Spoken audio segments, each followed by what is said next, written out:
Hi, this is Johnny Burgin with another Chicago Blues guitar lesson. This time we're talking about John Brim. I want to do two of my favorite tunes by him, Gary Stomp and Tough Times. Now, most of you guys know the song Ice Cream Man.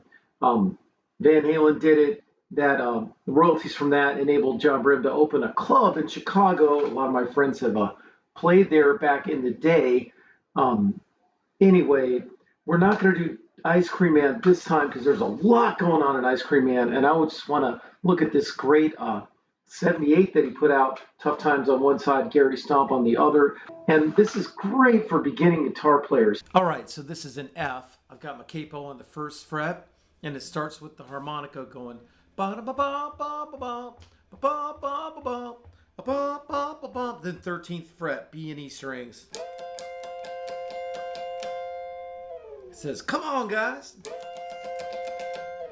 And then we're off to the bass line, and we're going to start on the 4 because that whole part was the 1 there. So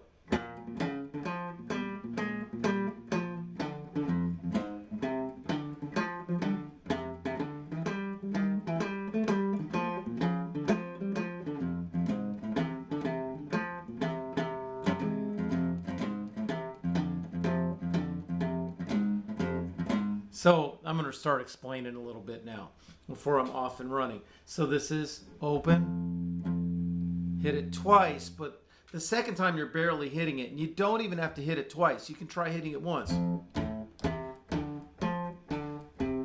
Or mostly I think they hit it twice, but the twice is almost like you're doing your own slapback echo, like. Let me try that again.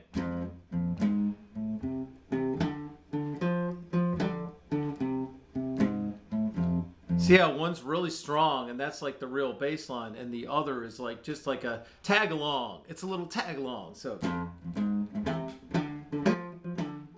you can use finger it with your pinky if you want. Anyway, or your third finger, but it's open. I'm gonna just call these frets as if the capo is open. That's the way I handle this situation. So 3rd fret up, 4th fret up, 2nd fret up on the A string, 4th. And the A string, and then 2nd. So notice it's not. So make sure to just do that tag along note real quiet if you do it. It's a stomp. That makes it a stomp, right?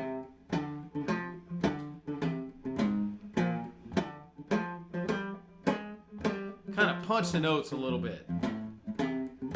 You don't have to do the 3 and 4. You could just do 4. It sounds good too on the low E string.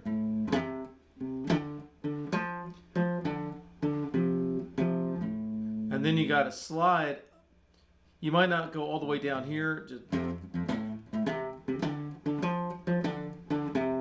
you get that far, and then you're going to slide up to the 7th fret here, where the dot is. And instead of all this, you're just going to lead off with your first finger on the 4th fret up on the D string. All right. That's good enough for your 5 chord. That's what it is. Or if you get the A string in there, no problem. It's not really there that much. I'm sure maybe once or twice it is. But, that's all you got to do. Same pattern down here, 2 frets down on your 4 chord.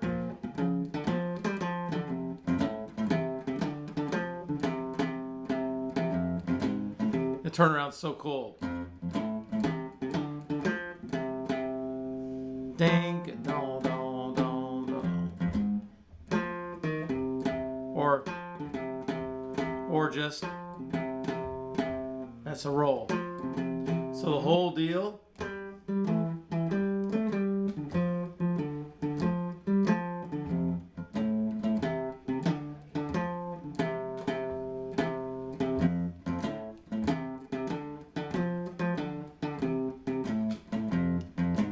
The other way.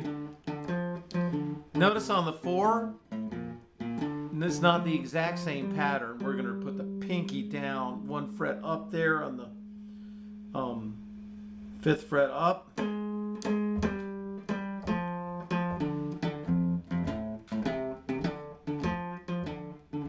Now slide up 2 frets. Or you might do that. Which brings me to the guitar solo. Now, he plays a lot of pretty stuff, but he also has a lot of bite. And he's really coming in with a lot of bite here. 13th fret, okay? And give it a little tug. He's playing like an F minor over all this. And just biting into it. And he goes...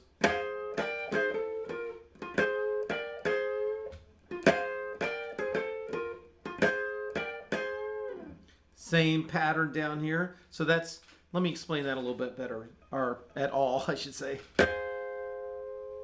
That's 13th fret, then 15th fret, and then he sort of, this is yet another boogie. It's like, you know, this is just 13, 14 on the G string. It's minor third, major third, and then the 15th fret, the F note here, this is right out of like an F bar chord all the way up here, right?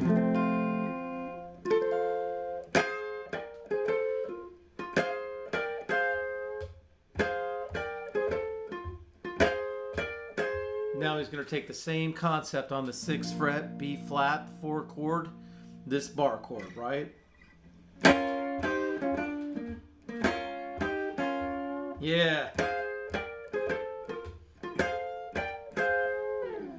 And then, now we get to the 5, he's going to change it up.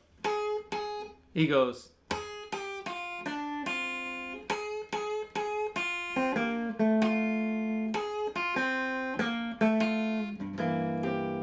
Yeah. So that's typical blues formula, right? You repeat the same idea, and then the third time around you do something different. And I love the sound of his guitar. You can tell he sounds like he was playing acoustic guitar not that long ago, and he had to strike the notes pretty hard to make them ring out, right? That's 3-2 open, and then 2nd fret B string. Sounds great on the 5. And then on the 4, sounds great.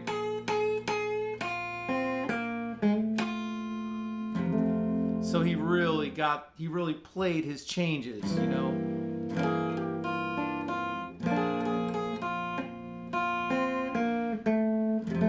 You can really hear the 5-4-1 through that.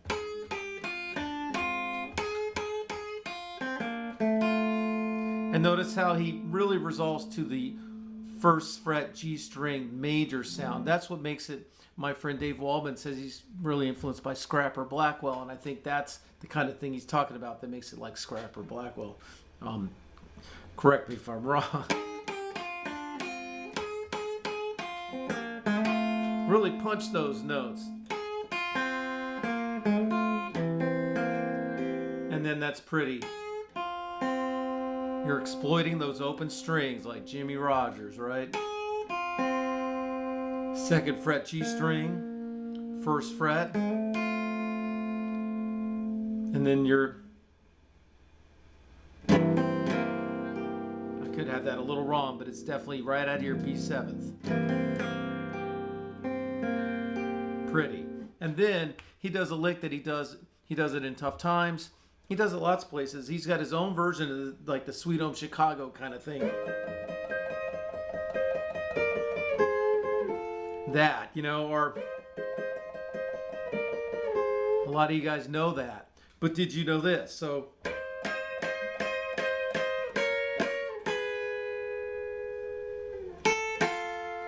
I'll try that again. So he took this same shape, which is 13 and 11, B and E strings. That's kind of a F7th, right? And then down 2 frets, which makes sense, and then down 2 more frets. So this will be the flat 5 of your E, and this will be the minor third of your F, excuse me. The flat 5, and this is a minor third, and then he just plays the major chord. So.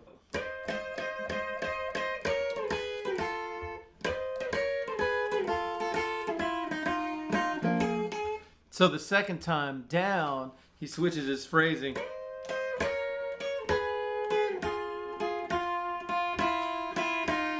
I think he ends up with a minor shape here that time, which is 3 E string, 5 B string, 3 up from the capo, right?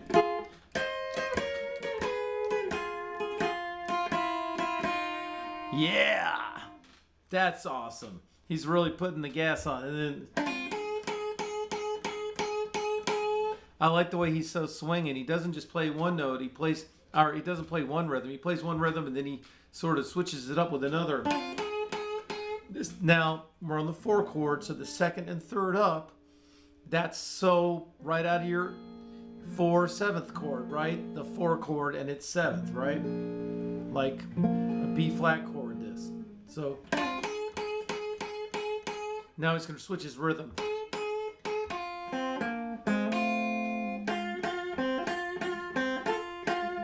And then he's just stinging it. 5th fret up. That's really pretty. It's very 30s in a way, isn't it? And then he doesn't just do this.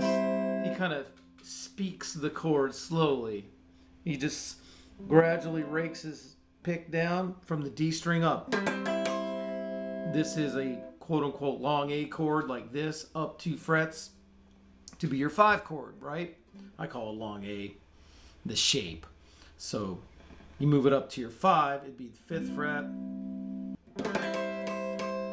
And then you got your 3rd finger ready 2 frets behind on the E string. And then he just slices that chord too. I think harp. It's kind of Louis Myersy almost. That's it. So the whole deal. Let's see if I can get the whole deal. Okay.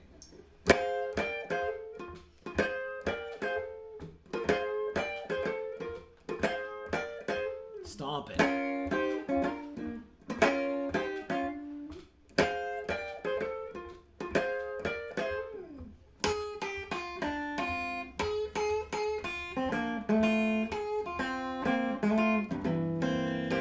All right, now try the second solo.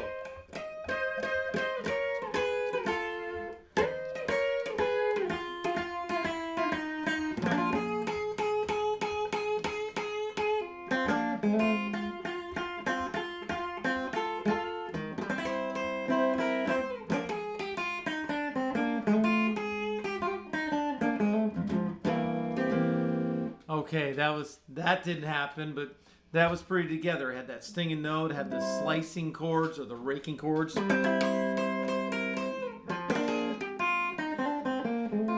Yeah. That's how it resolves back to the 1, 3, 2, open.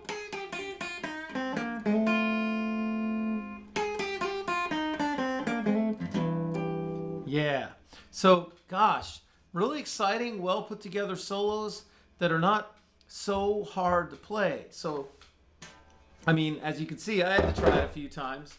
You know, distinctive stuff like that sounds cool. So now let's talk just a bit about Tough Times. That's an E, and I love Eddie Taylor's playing on this too. He does these cool bass lines like that. Tough Times. Which is kind of like a variation of I'm a Man and stuff, right? But instead you just have, I love how simple that is. You didn't do a 1-finger E chord like that, and then 2nd and 3rd finger on the 3rd and 4th fret E string. Yeah, and so then he'll do things like when he busts out of that and they go to the A. Real muscular bass lines. Let's try that. 3, 4. See, if you learn the bass line from Gary Stomp, then this is easier, right? And this is pinky all the way out, 5th fret. Give it a little tug. And then Tough times is here once more.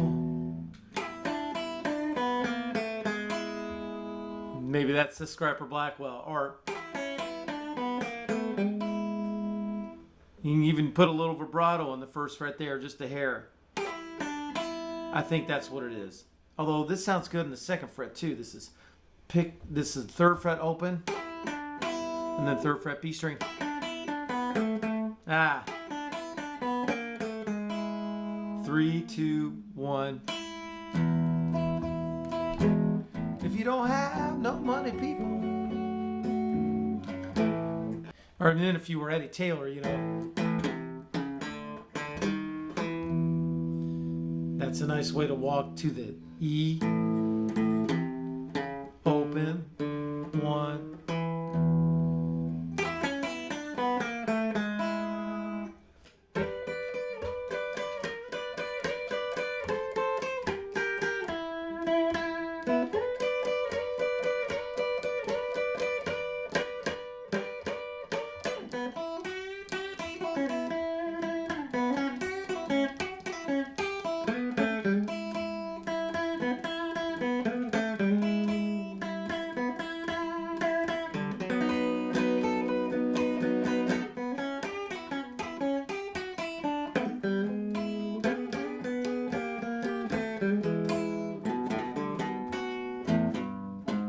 All right, that was just about, took me a minute there, but I got it. So you have the same thing again.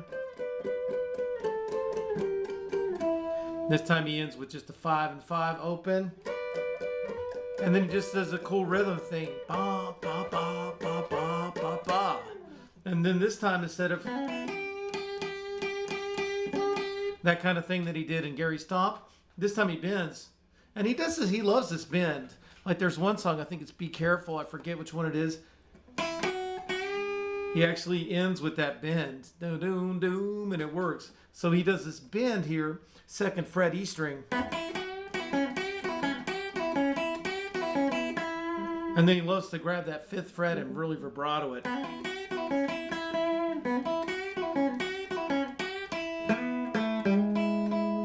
Yeah, that's pretty. You got to jump out to the 4th fret G string.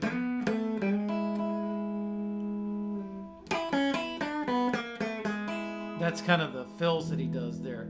Times is here once more. But I'm getting off my subject. I was talking about the solo.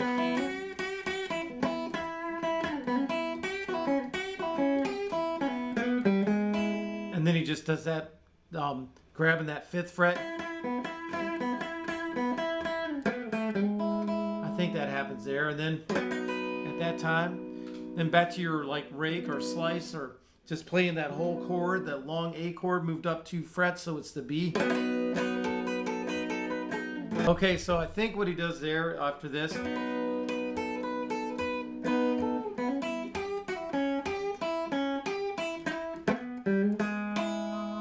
he has a slide to the 5th fret. He likes to play like Eddie Taylor. I think he must have really looked up to Eddie Taylor. And he likes to play in like short, fast bursts of notes, you know?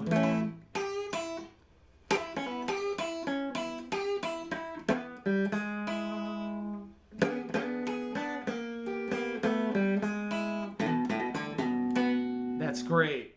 He just grabs that. Yeah, so it's getting to be a long lesson, and all we did was talk about these 2 songs. It seems really simple. You try to play it, it gets away from you. What? I think that was it, man.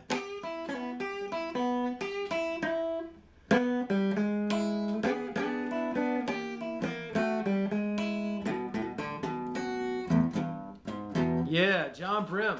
So I love these songs. I love so many more stuff by John Brim. You know, I mean, I know all the harp players love him because of all the great Little Walter on it.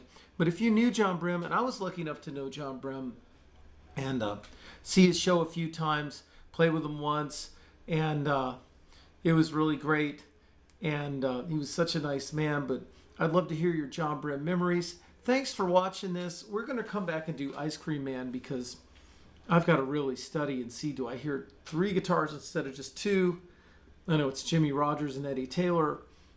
I mean, talk about an amazing demonstration of perfect post-war Chicago blues. I mean, it just doesn't get better than Ice Cream Man. It's incredible. So that's just, this video would be an hour long if we talked about Ice Cream Man. So we're going to come back to that one and maybe some other John Brim as well, because he has so many great records.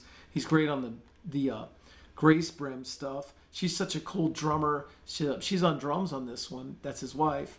And I'm a fan of hers too. I never did get to meet Grace Brim. Anyway, I'd love to hear stories about John and Grace Brim. Thanks for watching. Join me on Patreon. We have a group class every week. It's a lot of fun. And subscribe to my YouTube channel. Hit the notifications. And see you next time. Thanks.